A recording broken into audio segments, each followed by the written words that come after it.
We're joined today by Ben Lee, managing partner of iGamix. Thank you for being with us. My pleasure, Kelsey, anytime. Now, there are two main issues that I want to look at today, and I think we should probably start off with the most recent.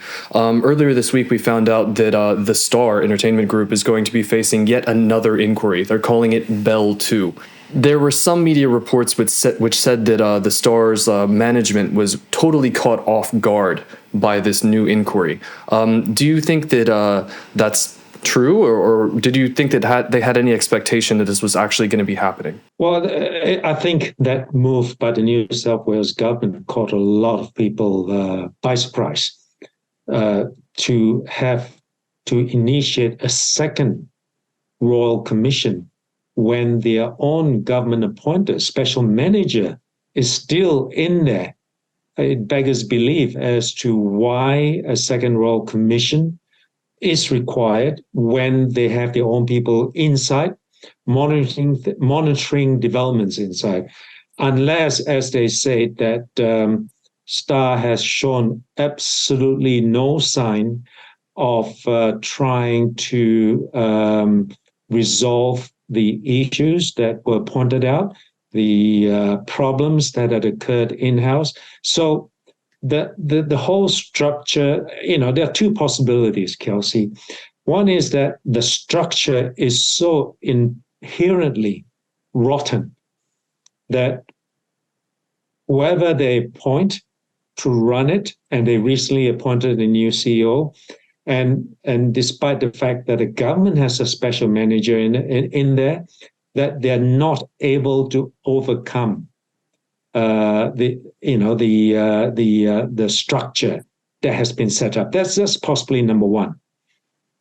Possibly number two is probably a little bit more nefarious, in that we have seen time after time that Star's relationship with various succeeding or successive New South Wales government has been far from perfect, to the point where the New South Wales government gave a second license to Star's biggest competitor without calling out for a tender. And despite the fact that the Crown Barangaroo has opened to somewhat less than auspicious start with their own problems here in Melbourne, as well as in Sydney, where they had to close a floor and then reopen, and then the lack of business that they appear to be experiencing is an ongoing issue. The second possibly is that the New South Wales government could be taking down Star's license and eventually hand it to Crown on a silver platter. That would be a huge move. I mean, that is what the headlines have been all, pushing or pulling from, is that, they could lose their license. In the eventuality, in that possibility, would Crown then be the immediate shoe-in to then get that license? Or do you think they might open it up to have another competitor come in? Well, given that Crown got their second license without an open tender, I think that speaks volume to their ability to influence that particular state government.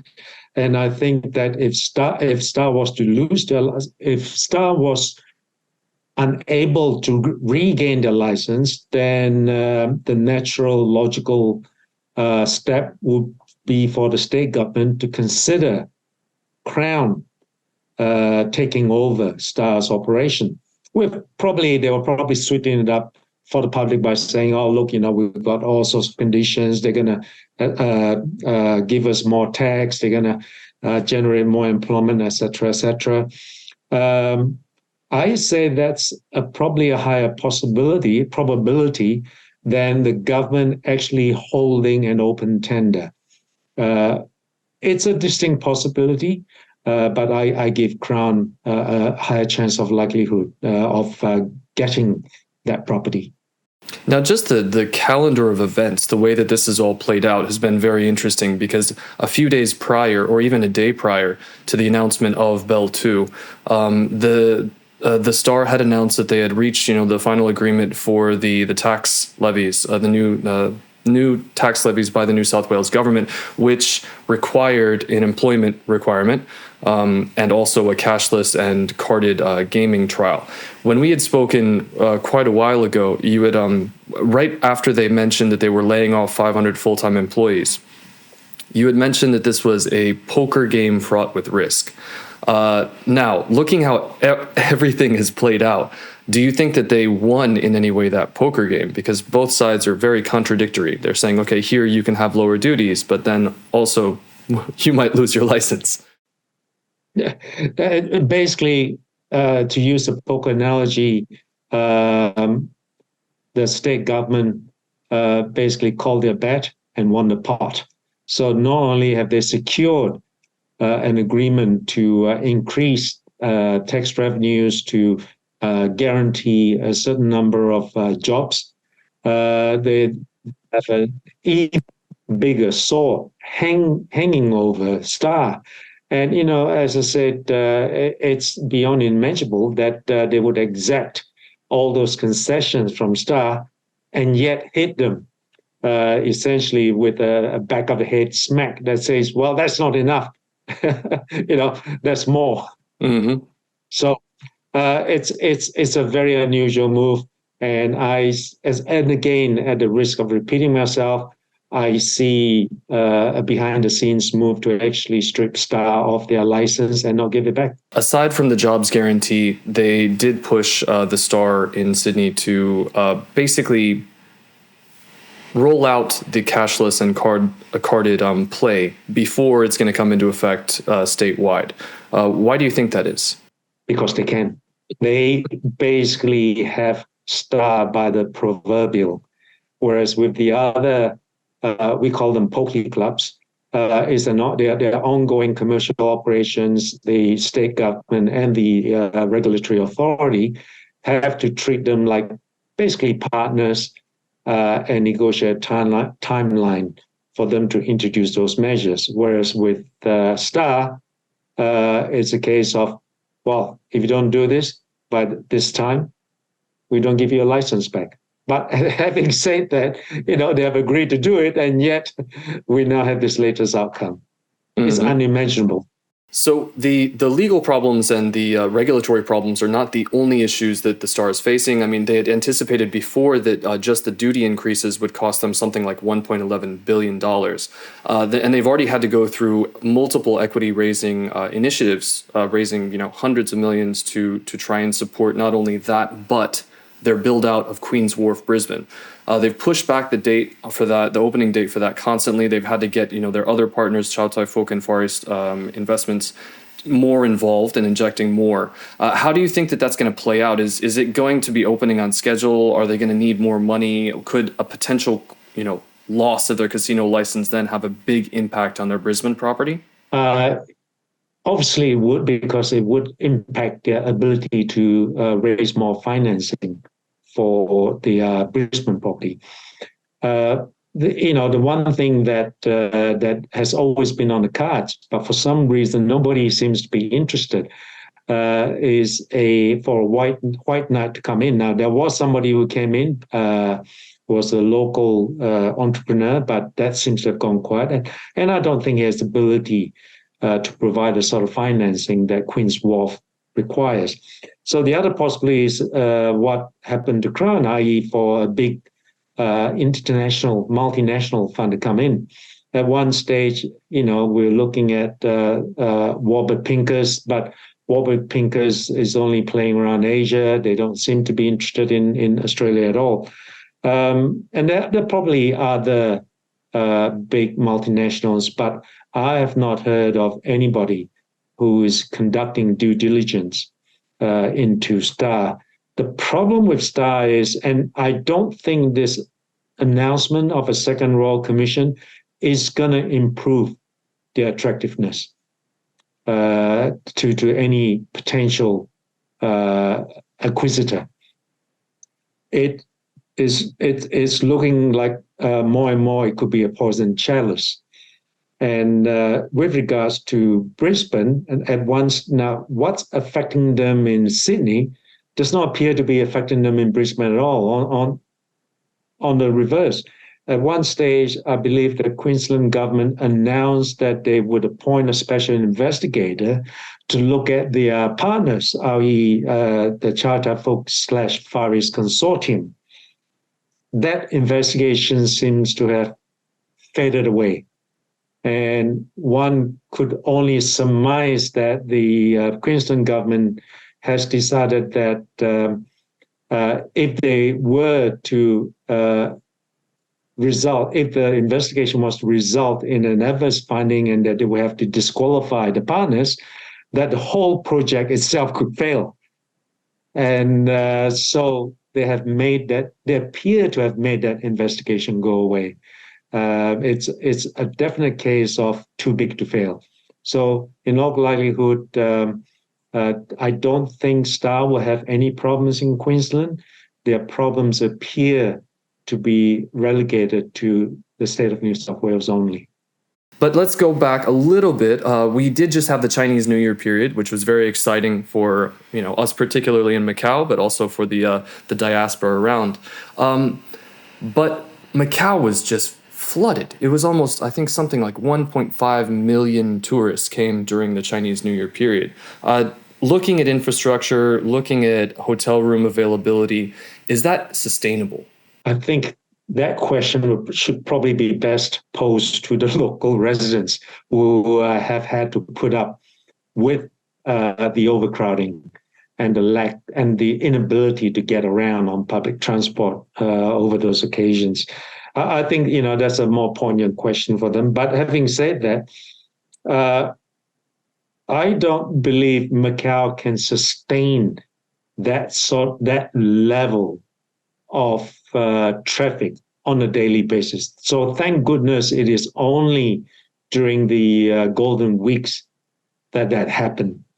Or basically every resident in Macau will be decamping and moving across to Hong Kong for a bit of peace and quiet, because Hong Kong did not seem to have gotten the same level of Chinese visitations as Macau did. But Macau always benefits from its domestic market. Right next door we have China, which has continued to supply us with the majority of our tourists and punters.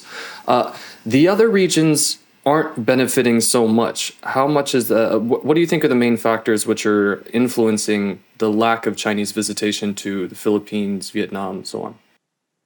Yeah, it's very interesting that having promised to start allowing their people to travel outbound to various countries in Asia, starting from Q2 last year. And we compiled basically Chinese visitation statistics across ASEAN. So it ranges from about 29% to about 39% if you were to compare 2023 versus 2019. So, the level of Chinese visitation to a lot of ASEAN countries were sub 40%, whereas Macau was close to about 70%. That shows you what a big difference there was. Now, for Chinese New Year, I think I recall seeing a newspaper report that even Thailand and a better case study will be Cambodia, which is China's best friend in ASEAN. That for the Chinese New Year period, they had something like 20, circa mid-20s in comparison with 2019. That's a huge difference. Anecdotally, we're still hearing that the number of Chinese visitors over the Chinese New Year period to the ASEAN countries were not even close to Macau's level. So what we think is still happening is that the restrictions, the visas, the exit permits under the ADS, Approved Destination Scheme, are still being tightly controlled. And that a lot of the people, the mainland Chinese residents who have been red flagged by China as potential players, have still not been able to regain their passports. Now, what this means is that over the Chinese New Year period, and starting from Q4 of last year, and there's an interesting anecdote there in that I think we saw a huge market shift market share shift between the 6 operators to a point where one of them even boasts about getting 20% market share in January. Now, believe it or not, from what we've heard, that is down to just one player, one super VIP player who single-handedly resulted in that market share for one operator climbing from the high teens to 20%. And the same again in January. We heard that some of the 2 of the other operators had their own super VIP, and that this particular Chinese New Year period, although it started slow, it finished quite strongly for some of them, in that they had super VIPs who left literally no more than about 4 days ago. All right, so it'd be very, very interesting to see it. And a lot of that results hasn't washed out yet. So it'd be very interesting to see when we compile our normal research to see how this month end up. So up until Sunday, last Sunday, compared with Chinese New Year 2019, it's all right. Compared with the month of December, month to date, compared to January, month to date, February, we're not breaking any records, but that's not including this handful of super VIPs who stayed on right to the very end. So it'll be very interesting to see how the month actually finish up. Now, bear in mind also, the countervail to that is that in the past we always had the junkets hold their spring dinners, spring events. They would have mega concerts, mega dinners, hosting up to 10,000 people at over a weekend. We don't see that anymore. We are not going to have that anymore. And what that means is, in the past, after Chinese New Year, we used to have a long tail. We might not see that long tail because those spring dinners, spring events are not hosted anymore. Okay. So it's a brand new world for us between the end of Chinese New Year to the end of month. It remains to be seen whether it's going to continue strongly or it's going to drop off. Yeah, definitely.